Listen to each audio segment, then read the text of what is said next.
why do you think Stockholm performs so well in innovation? What key programs do you have to continue spurring innovation and entrepreneurism in the future?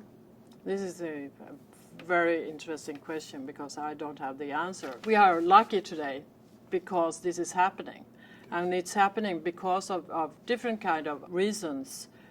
One reason is of course the infrastructure and so on, but it's also, we have a very interesting mixture of life science companies, ICT companies, clean tech companies, and then you have the whole entertainment industries. And Stockholm is a fairly small city, and it's quite easy to meet over borders, so if I may say so, between branches. And that sort of creates the very creative climate, innovative climate. And I think that this is one reason why we've seen this kind of development during the last years.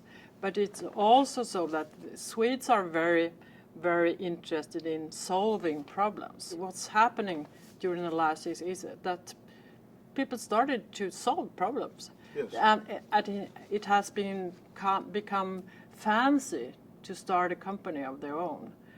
Also, one reason for that is that the universities and high school have started to be much more interested in sort of helping students to set up their own companies.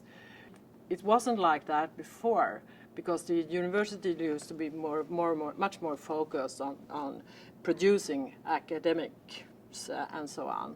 But today, if you, for example, visit KTH, one of the leading universities in Sweden, they have a lot of students that's really interested in starting companies.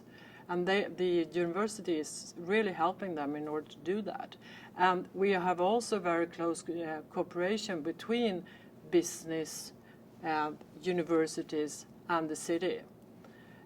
So the atmosphere is totally different. And on those two things you just mentioned, cooperation among business, government, and academia, and also perhaps clustering of not just Stockholm, but Malmo, Uppsala, Gothenburg, all of southern Sweden really. How does that fit into your thinking? Yep. No, we don't do that. And it's also very important for being a politician to know what you shouldn't do, because that could actually lead to that you are disturbing the development. It's very, very important to try to understand what's the politician's role, what's the city's role, and what's actually happened without politics being involved in it. In other words, a little more stand back, laissez-faire, give the folks some room to have fun and do what they want to do. And what we've done also in Stockholm is that of course, that we have opened data resources for companies, so and for Stockholmers as well, so they actually can use some of the data that we have in the city, big data, that they can actually use in order to develop websites or apps or other kind of business ideas. Mm-hmm. In other words, you've created resources for people to look at. Open systems. Exactly.